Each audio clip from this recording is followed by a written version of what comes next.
The American Civil War. One of the most defining and transformative conflicts in United States history did not erupt overnight. Rather, it emerged from decades of disputes, cultural clashes, political battles, and deep moral divisions that had grown steadily since the nation's founding, and by the time the first shots were fired in 1861, the United States was already fractured along lines that seemed irreparable. To understand how the Civil War actually happened, especially in the context of its later stages and how it escalated, we must go back to the roots of sectional conflict, the economic, social, and political forces that pulled the North and South in different directions. The North, more industrialized, urbanized, and increasingly reliant on wage labor, embraced a future of railroads, factories, and immigration-driven growth, while the South, agrarian and plantation-based, clung tightly to a slave economy, where enslaved African Americans formed the backbone of cotton and tobacco production. And with the invention of the cotton gin, slavery not only persisted but expanded, becoming more profitable than ever. Yet at the same time, abolitionist voices grew louder, from newspapers like William Lloyd Garrison's The Liberator, to powerful speeches from Frederick Douglass, Harriet Beecher Stowe's Uncle Tom's Cabin, further inflamed Northern public opinion, painting the cruelty of slavery in vivid and heartbreaking terms. Southerners, meanwhile, saw these criticisms not merely as attacks on their economy, but as attacks on their very way of life, their honor, and their political autonomy. Thus, the nation entered the mid-19th century with a widening chasm, and compromises, while buying time, failed to solve the core problem. The Missouri Compromise of 1820 temporarily balanced free and slave states, but the Kansas-Nebraska Act of 1854 shattered this balance, reopening violent disputes as settlers fought in Bleeding Kansas over whether the territory would allow slavery. Here, the seeds of war were planted more deeply, as political compromise gave way to bloody clashes, further polarizing North and South. The rise of the Republican Party in the 1850s, with its platform opposing the spread of slavery, especially into new territories, alarmed Southern leaders. They feared a future where they would be politically outnumbered and ultimately forced to abandon slavery. Abraham Lincoln's election in 1860 was seen as the final straw. Even though Lincoln initially claimed he had no intent to abolish slavery where it already existed, Southern states perceived his presidency as an existential threat, and one by one, beginning with South Carolina, they seceded from the Union, forming the Confederate States of America under Jefferson Davis.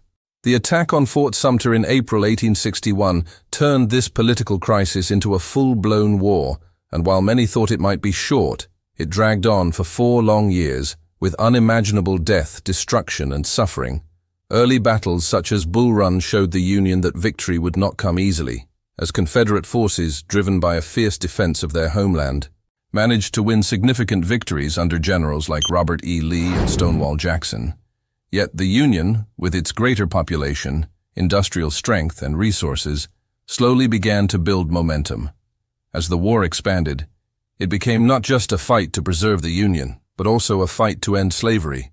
Lincoln's Emancipation Proclamation in 1863 reframed the conflict, giving it a moral dimension that galvanized Northern support and dissuaded European powers like Britain and France from recognizing the Confederacy. Still, the war's brutality was staggering. Battles like Antietam, Gettysburg, and Chickamauga left tens of thousands dead in single days. Cities were destroyed, families torn apart, and an entire generation scarred. In the South, civilian populations faced hunger blockades and devastation as Union forces advanced, especially under generals like William Tecumseh Sherman, whose march to the sea in 1864 deliberately targeted infrastructure and resources, aiming to break the South's will to fight. By 1865, Confederate forces were exhausted, their economy shattered, and their manpower drained. When Lee surrendered to Ulysses S Grant at Appomattox Courthouse in April 1865, the war officially ended, but its legacy was only beginning. Over 600,000 soldiers had died, millions of African Americans were legally freed. Yet true freedom and equality was still distant, as Reconstruction would prove both promising and tragic, with new constitutional amendments expanding rights, but also violent backlash, systemic racism, and the rise of Jim Crow laws undermining progress. The Civil War had begun as a clash over Union and states' rights, transformed into a moral crusade against slavery, and concluded as a test of whether the United States could survive its greatest internal crisis. Its lessons remain with us, as a reminder of how divisions, if left unchecked, can erupt into catastrophic conflict, how leadership and vision can redefine a nation's purpose, and how the fight for freedom and justice is never truly complete. And in tracing this arc from sectional disputes to secession, to bloody battlefields, to ultimate Union victory, we see not just the story of a war, but the story of a nation remaking itself through fire and sacrifice, a nation that emerged battered but determined, facing the long road of healing and rebuilding, knowing that the struggle for equality, unity, and democracy would continue long after the cannons fell silent. This is how the American Civil War actually happened, not in sudden explosions of violence alone, but in decades of disputes, decisions, and destinies that collided in the most devastating war America has ever fought. And through this, we glimpse both the fragility and resilience of a republic tested to its core.